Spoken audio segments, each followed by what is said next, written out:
Bienvenidos, luciferianos del mundo a CDA. Mi nombre es Abel y permítanme introducirlos a un mundo lleno de crimen real, fenómenos paranormales y ovni, conspiraciones, críptidos, sectas y sobre todo, mucho misterio. Bienvenidos sean a la semana del Halloween. Estoy muy emocionado porque estamos en cuenta regresiva para llegar a nuestra noche de terror. Que de hecho tengo un anuncio muy especial por hacerles, ya que el día 1 de noviembre vamos a tener un pequeño especial. No me atrevo todavía a hacerlo en vivo, ya que todavía no sé si cuento con el apoyo de ustedes para poder estar interactuando con ustedes mientras se realiza el show, pero pues quisiera hacer unas pruebas para ver qué tal sale y espero que les guste. En los próximos días van a tener un poquito más de información en nuestras redes, así que síganos. Solamente quería dejarlos con ese anuncio antes de que comencemos con todo esto, porque esta noche les traigo una historia que está buenísima. Porque es una de esas que te hacen apagar la luz con gusto y dormir con la puerta abierta. Pues hoy hablaremos del crimen de Aranberry, uno de esos casos que combinan lo peor del ser humano con un toque de lo paranormal. Pues claro, nada describe más al México mágico como un asesinato con fantasmas incluidos. Prepárate para adentrarte en un relato donde el horror no se queda en la sangre ni en las paredes, sino que sigue rondando las calles, a los vecinos y quién sabe, quizás en tu cuarto, si te atreves a escuchar esto de noche. Y antes de que empiece lo bueno, te invito a suscribirte al canal, seguirme en todas mis redes y plataformas y activar esa bendita campanita que siguen ignorando todos. Y no es para que me haga millonario yo, ojalá que sí, pero si no es para que nos ayuden a que el algoritmo no entierre este podcast junto con los protagonistas de esta historia. Así que ponte cómodo, apaga la luz y desenterremos el misterio detrás del crimen de Aranberry, donde los vivos no descansan y los muertos tampoco.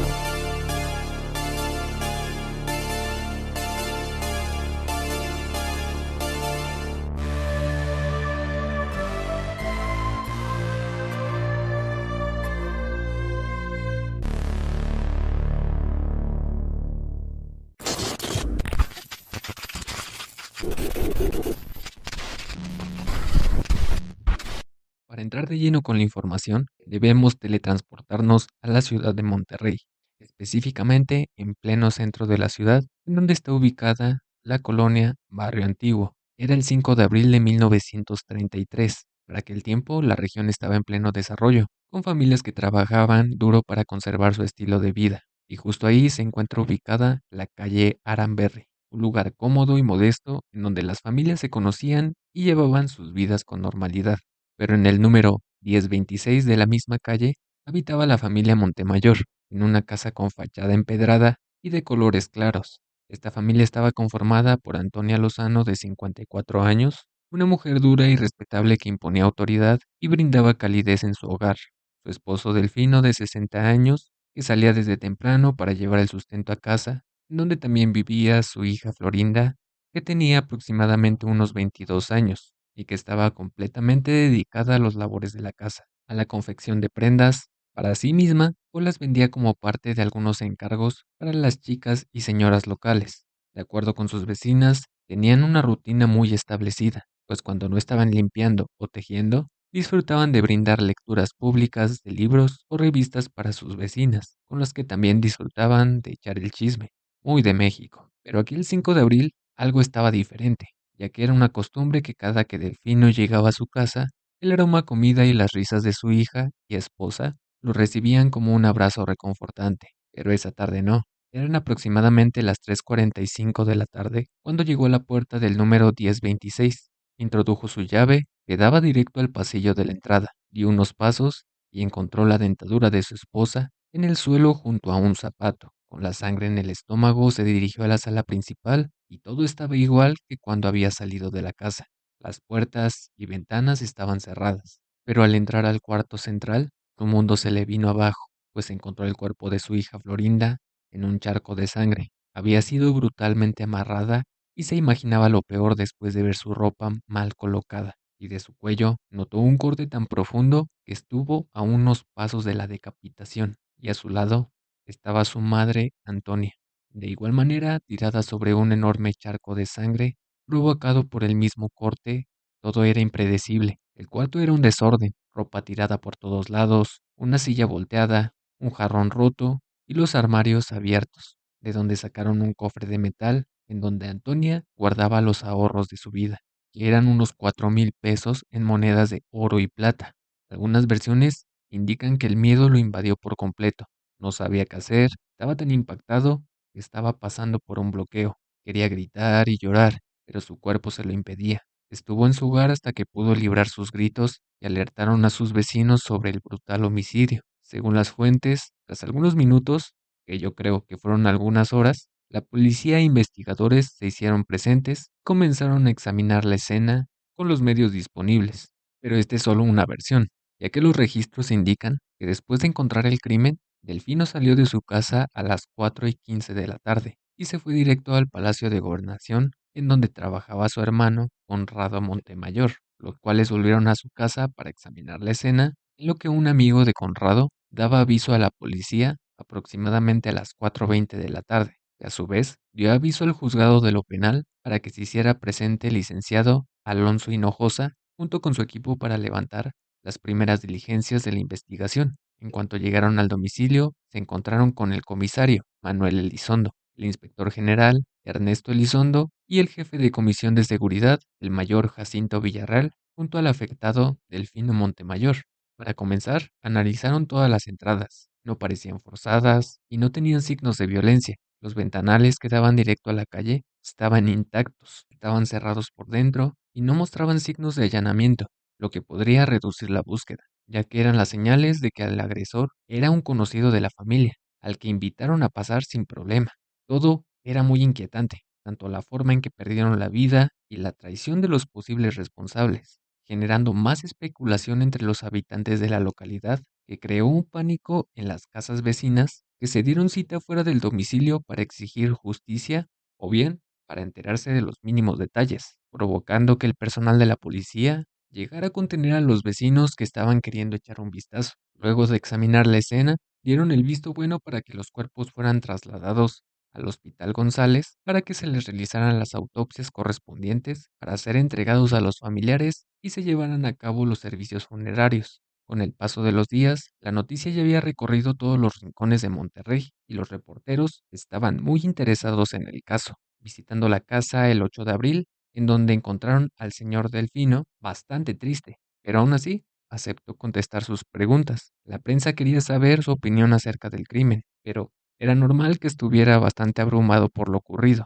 Nada ni nadie podría recompensar la enorme pérdida que había sufrido. El reportero, un poco impaciente por la información, preguntó si sospechaba de alguien, y solo dijo: El demonio. esto inquietó un poco al reportero, pero aún así continuó con la entrevista, y ya con la sospecha de que posiblemente el agresor podría ser un conocido, se animó a preguntarle si tenía en particular algún sospechoso de su familia o amigos, pero Delfino no tenía idea, solo había notado algunas cosas raras. Por ejemplo, les mostró un pequeño cofre en donde estaban las monedas de plata y mencionó que este había estado escondido en el ropero, pero lo habían sacado y lo habían dejado en un rincón del cuarto. Además, el ropero de su esposa e hija habían sido abiertos, pero no tenían ningún tipo de huella o mancha de sangre, haciéndole creer que este había sido un trabajo de dos o más personas, pues lo más probable es que mientras uno sometía y atacaba a las mujeres, otro estaría revisando las pertenencias y por eso todo estaba tan limpio. Y de hecho aquí entra en juego un poquito una supuesta leyenda de un tesoro familiar, y yo creo que hacía más referencia a estos 4,000 pesos que tenían guardados como fondo de ahorro, pero entre las leyendas o los rumores que se corrían en la colonia, decían que tenían el tesoro enterrado en el piso o bien en las paredes. Entonces, mucho tiempo después, varios curiosos se dieron a la tarea de intentar excavar para encontrar ciertas pertenencias de la familia que se encontraban ahí, o el supuesto tesoro de los Montemayor. Pero pues todo esto solamente es una leyenda que se basó en estos 4,000 pesos que fueron sustraídos de los ahorros familiares. Pero además de todo esto, también habían encontrado en la cena uno de los pantalones de Delfino que había utilizado la noche anterior, pero en este caso, este había sido volteado, haciéndole creer que uno de los supuestos agresores intentó ponérselo posiblemente para poder cambiar su ropa ensangrentada, pero al no quedarle, abortó la misión y dejó el pantalón ahí tirado. Otra cosa interesante es que todas las joyas y relojes habían permanecido intactos en los roperos y cajones de la casa, lo cual era bastante extraño, ya que entre los cajones que habían quedado abiertos encontró un reloj de oro, el cual era imposible que no pudieran verlo, pero los agresores se tomaron el tiempo de pensar si éste les iba a provocar algún tipo de problema, ya que sería un objeto incriminatorio si es que llegaban a dar con ellos o iban a venderlo a una casa de cambio. Así que solamente decidieron tomar el efectivo e irse. Por otra parte, el pánico seguía latente en la comunidad. La policía no tenía ninguna pista o rastro para seguir, así que en primer lugar deberían de empezar a tomar entrevistas o investigar a todos los cercanos al círculo familiar de los Montemayor, pero nada era relevante, hasta que una de las vecinas mencionó que ese día por la mañana pudo ver a un chico que pasaba constantemente por la calle de Arramberry. Su nombre era Guillermo Cavazos, y se especulaba que era el pretendiente de Florinda, ya que al realizar las investigaciones habían encontrado una carta en su ropero que había sido enviada por Guillermo, y aunque sí se investigó al posible sospechoso, se pudo comprobar que Guillermo estaba trabajando en la fundidora de Monterrey en el mismo horario que el señor Delfino, por lo que era imposible que éste cometiera el crimen. Esto solo incrementó el pánico en la población, que comenzó a realizar protestas en contra del gobernador de Nuevo León, Francisco Cárdenas, con tal de que moviera todos los hilos a su disposición y encontraran a un culpable. De hecho, se dio una marcha que comenzó en el Arco de la Independencia entre las calles Pino Suárez y Madero y concluyó en la Alameda Mariano Escobedo, motivo por el que el gobernador mandó a citar al investigador Inés González, que fue uno de los principales responsables para que se diera con el paradero de los asesinos, todo un Elliot Ness, pero mexicano. Lo interesante es que Inés ya había estado participando en la investigación desde el día 1, pues el 5 de abril él llegó a la casa con el procurador de Estado, pero para ese momento ya se habían llevado los cadáveres al Hospital González y ya no podía tomar el testimonio de Delfino. Sin embargo, se enteró que Delfino era originario de la región de Suazua y al sospechar que posiblemente el responsable era amigo o familiar de las víctimas, se trasladó a la zona, a la cual llegó a la medianoche. Se dirigió al ayuntamiento para preguntar si durante esos días habían tenido algún movimiento sospechoso o alguien con antecedentes les había estado dando problemas. El funcionario extrañado le contó que solo el día 27 de marzo un hombre conocido como Gabriel Villarreal había llegado a Suazua con un compañero de nombre Emérito, pues tenían una multa pendiente en el municipio que tenía fecha de vencimiento el día 30 de marzo. Pero eso era todo, no tenían más información al respecto, así que no tuvo de otra que volver a la ciudad y regresó a la casa de Aramberry a las 2:30 de la madrugada, en donde permaneció hasta el amanecer con el fin de poder entrevistar al lechero, que era una figura que era conocida por los locales y podría haber tenido la oportunidad de cometer el crimen, pero cuando lo entrevistó no tenía una información relevante. Aunque extrañado, decidió seguir visitando la casa en busca de alguna pista, y vaya que la consiguió, pues el día que los cuerpos fueron enterrados y se llevó a cabo todo el proceso de velación y rosario, el detective Inés notó que había una gota de sangre que estaba entre la conexión del pasillo con la sala, y después notó otras dos gotas que estaban justo a finalizar el pasillo que conecta con la calle. Después encontró una más justo en la esquina de Diego Montemayor y después encontró una más justo en la esquina de la calle. Luego el rastro se dirigió al sur, luego al poniente, luego al sur y después al oriente. Parecía que el agresor había intentado huir, pero dando un tipo de zigzag entre las calles, hasta que el rastro se terminó perdiendo en el cruzamiento de Cos y en la calle Abasolo. Repentinamente el rastro quedaba ahí, no había más, entonces era muy posible que el escondite de los agresores estuviera cerca. El detective Inés siguió caminando un poco y a unos 80 metros se encontró con una carnicería que pertenecía al mismísimo Guillermo Villarreal. Inés, aún buscando el rastro, quedó frente a la carnicería y justo ahí estaba Guillermo en su local, que al notar la presencia del detective se puso pálido, levantando aún más la sospecha en Inés, que le pidió permiso para echar un vistazo al interior de su casa, pues notó que los sellos de salubridad que tenía la carnicería eran falsos, lo que muy probablemente indicaba que la carne había sido matada en un rastro clandestino, lo que le dio un motivo perfecto para iniciar la investigación. En cuanto supo su nombre, rápidamente le preguntó por su compañero emérito, a lo cual respondió que había llegado hacía unos días a la ciudad para poder trabajar con él, pero ahora se encontraba trabajando en una carnicería al otro lado del puente San Luisito, que me parece que es al otro lado de la ciudad de donde se encontraban ellos. Sin embargo,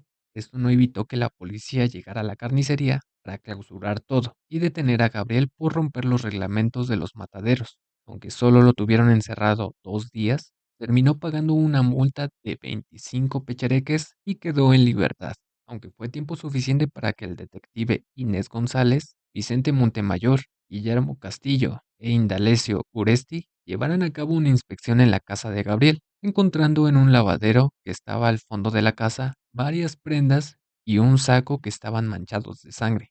En ese instante, la señora Adelina A. de la Garza mostró varias vendas mojadas, una playera y un pantalón de mezclilla, igual, manchados de sangre, que pertenecían a su pareja Tomás de la Garza, mientras que las prendas encontradas en el lavadero eran de Gabriel Villarreal y que fueron identificadas por María Montemayor, que era su pareja y por supuesto sobrina del señor Delfino. Aquí tengo que hacer una aclaración súper importante de la investigación, ya que en el 99% de los videos y fuentes encontradas en internet mencionan que Gabriel era el sobrino de Antonia Montemayor o de Delfino, pero no era un familiar directo, solo era la pareja de la sobrina de ellos. Entonces, esto pues, queda totalmente descartado porque todos mencionan que era el sobrino directo de Antonia. ¿Cuál? Falso, falso, falso, falso. Y es algo que en medios públicos y oficiales y no tan oficiales se sigue compartiendo a pesar de tener los registros en periódicos que cuentan la historia.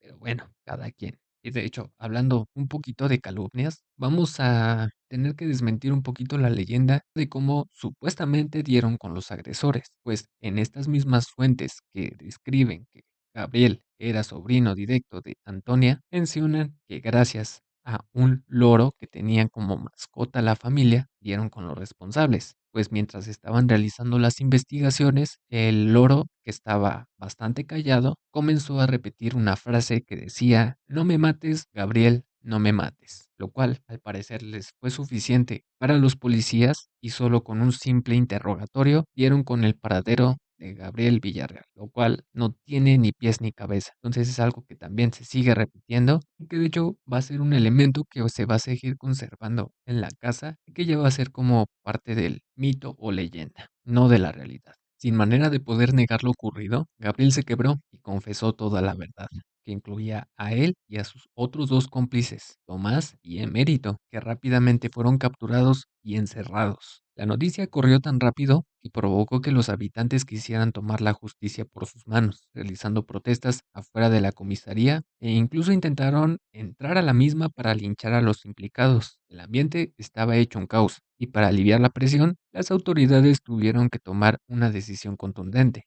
aplicándoles la nombrada Ley Fuga, que si no recuerdan ya la hemos mencionado en varios episodios, sobre todo en el de Benito Juárez y en el de nuestra Mulan mexicana, Valentina Ramírez Avitia. Pero si no son seguidores del podcast, les explico brevemente. Esta consiste en que se pueda dar la autorización de dar un fusilamiento, pero no en las condiciones que todos conocen, frente a un paredón de fusilamiento mientras se fuman su último cigarro o dicen sus últimas palabras. Más bien, fingían trasladar a los presos y en algún punto desolado les daban la oportunidad de correr por su libertad, dándoles un motivo a los policías para que pudieran disparar sin pensarlo, por supuesto, fingiendo un supuesto escape. Y así terminó la vida de Gabriel Villarreal y sus dos cómplices que dejaron una huella imborrable en el señor Delfino, que le provocó un enorme trauma que algunos dicen que confinó al señor Delfino a no salir de su casa o dejar de convivir con los demás. Aunque esto no es del todo cierto, pues después de lo ocurrido se reunía aún con Ismael Montemayor,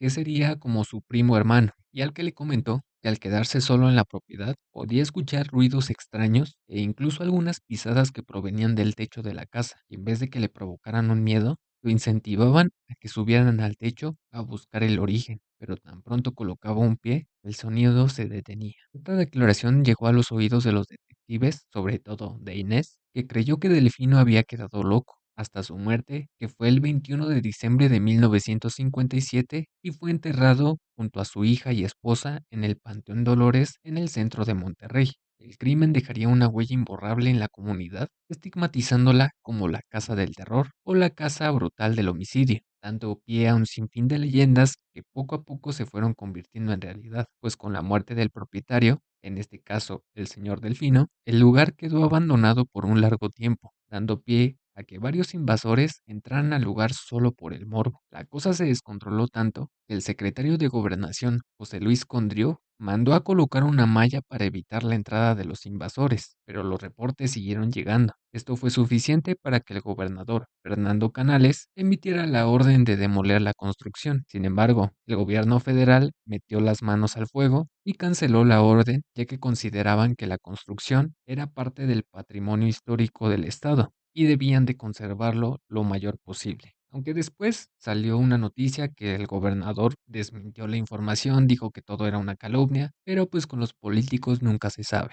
Pero aunque sí es verdad que la casa quedó en total abandono, esto no quiere decir que no tuviera un dueño, pues con el paso del tiempo la edificación tuvo varios cambios de giro. Por un tiempo se mantuvo como una casa en renta para una nueva familia, pero al poco tiempo mencionaron que no podían aguantar ya que se presentaban diversos fenómenos paranormales. Al poco tiempo fue transformada en una clínica dental, pero de igual manera esta no prosperó, hasta que en el año 2005 se da la noticia de que habían encontrado el cuerpo de un indigente al interior de la casa, lo que movilizó a la policía y forense que tuvieron que entrar a la propiedad por el cuerpo, encontrando lo que ellos describen como trabajos satánicos, que en realidad serían de brujería, pues encontraron un pentagrama dibujado en el suelo con varias velas de color negro y alrededor habían muchos gatos muertos. Esto no quiere decir que la muerte del indigente y este tipo de ritos estuvieran relacionados, solamente demuestra el abandono de la propiedad, ya que les daba la oportunidad a los practicantes de estos ritos que intentaran apoderarse de un lugar que había quedado estigmatizado por la violencia, siendo un lugar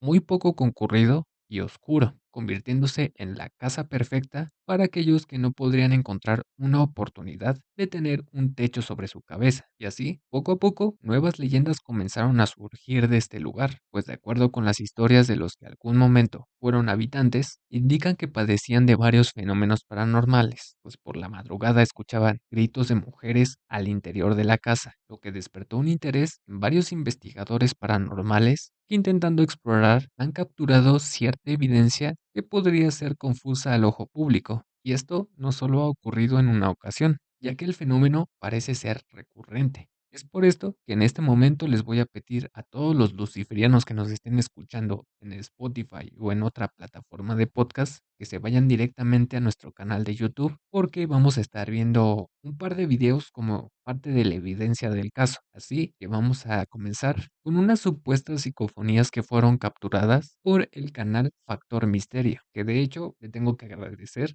que fue una de las fuentes principales para que yo pudiera recopilar toda la información, ya que tiene información bastante fresca y es un respiro para todo lo que se encuentra en internet. Además, parece que está bastante obsesionado, perdón por la buena palabra, pero está obsesionado con la casa, ya que realiza investigaciones bastante extensas, se queda por las noches, ha ido a capturar fotos, videos, psicofonías, llamadas, de todo tipo. Entonces, es una persona que está bastante involucrada con el caso y pues me tomé un poco la libertad de tomar ciertos fragmentos de sus videos para que ustedes puedan checar la información. Así que vamos a ella y en un momento regresamos. Doña Antonia y Florinda, ¿nos van a dejar trabajar?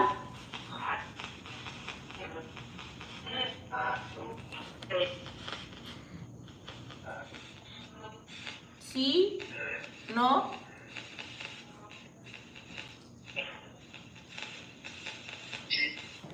Sí, sí.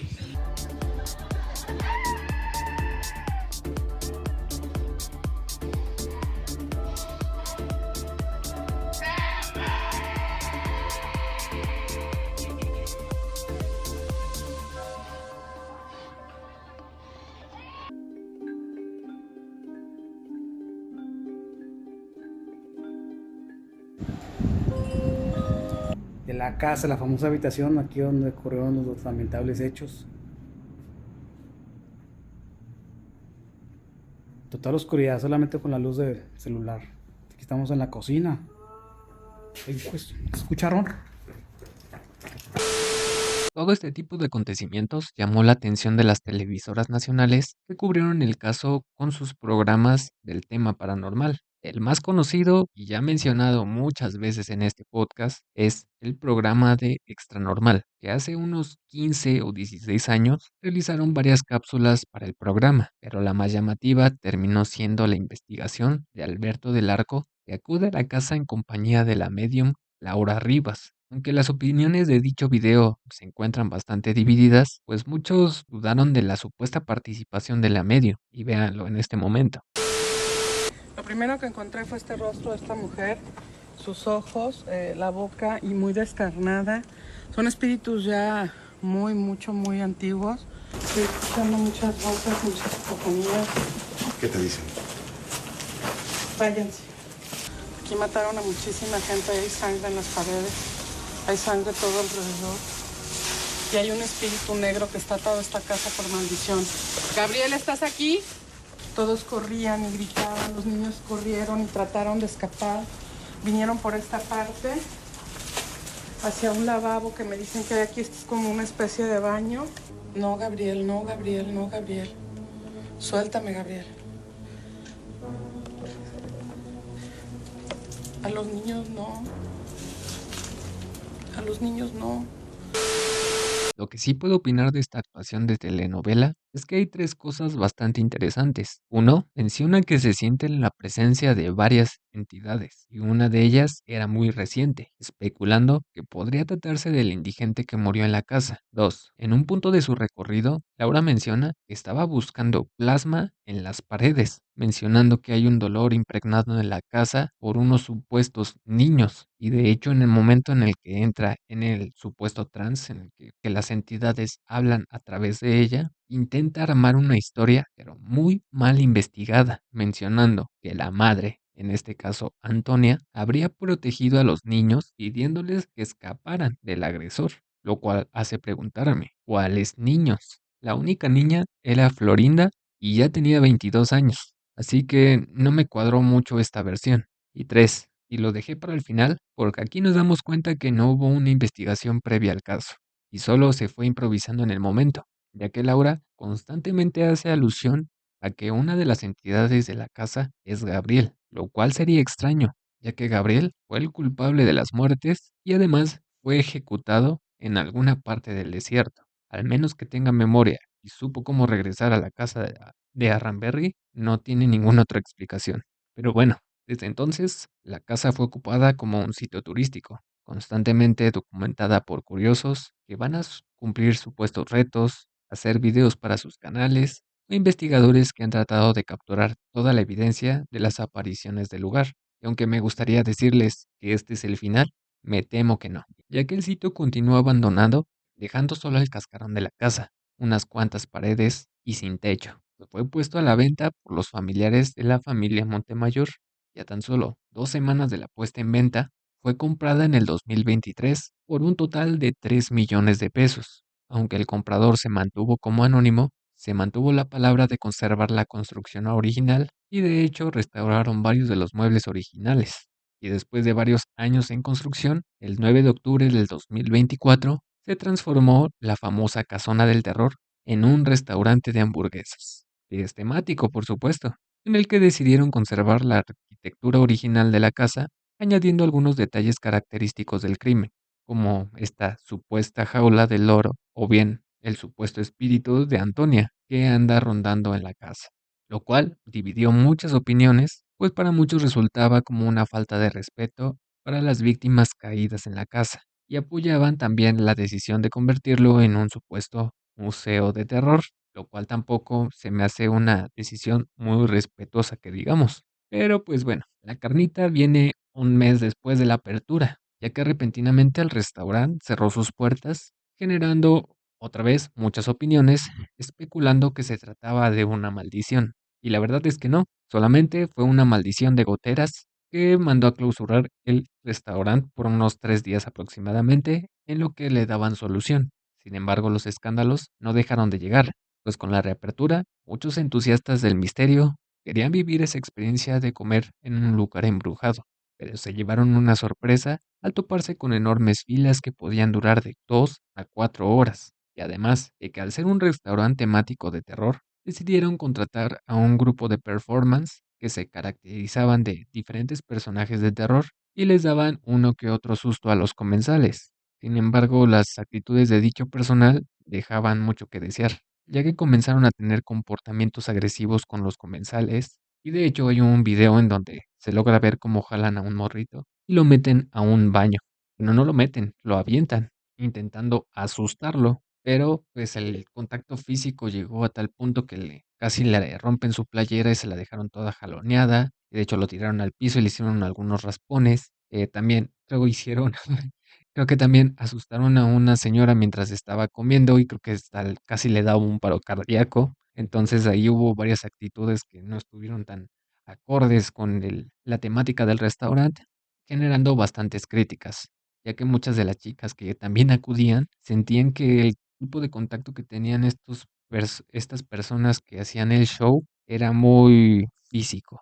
Entonces, pues esto no estaba consensuado y pues era un punto negativo para el restaurante, resultando, por supuesto, en el despido de todo el equipo. Pero lo que pudo ser más atractivo de todo esto es el caso de la exgerente del local, Cinia Lara, que decidió renunciar después de mencionar que tuvo algunas experiencias paranormales, encontrándose con la fantasma de una niña en el baño, lo que en su tiempo fue la recámara central en donde asesinaron a las Montemayor, y aseguró que en el lugar no solo había presencia de espíritus, esto era mucho más profundo, pues había un supuesto demonio en la casa que la había rasguñado e incluso la había mordido en la pierna, razón suficiente por la que se arrepintió de haberse metido a trabajar ahí y redejó el trabajo, lo cual le generó un momento de atención en las redes sociales después de publicar un TikTok en donde contaba su experiencia completa, indicando que ella era muy susceptible a este tipo de energías y fenómenos, como si fuera un tipo de medio, echándose un chorote del origen de la casa, ya que cuando se comenzó a restaurar, se tuvieron que realizar algunas excavaciones en el terreno, encontrando todo tipo de trabajos de brujería, pero desafortunadamente no llegaron a excavar tan profundo que varios de los trabajos aún quedaron enterrados en la casa, que serían el origen de estas supuestas presencias, indicando que se habían abierto varios portales en la casa y que debían de ser cerrados si no querían que les pasara algo a los comensales o a los dueños de la casa, lo cual me parece una estrategia de marketing más elaborada que la misma historia, ya que de tiempo después el dueño del restaurante, Miguel Lara, contó en un podcast que la ex gerente se trataba de su hermana, tratando de confirmar que todas sus heridas demoníacas y presencias paranormales eran 100% real, pero no lo sé. En mi opinión, creo que están entre la verdad y la mentira. Puede que los fenómenos sean reales, ya que no son los únicos que han padecido de este tipo de situaciones estando en la casa, pero llegar al punto de decir que hay portales y demonios, creo que no es para tanto. Pero bueno, después de todo esto, con el cierre temporal, que solo fue por un par de días, aún muchas personas siguen creyendo que el lugar está cerrado, pero no es así.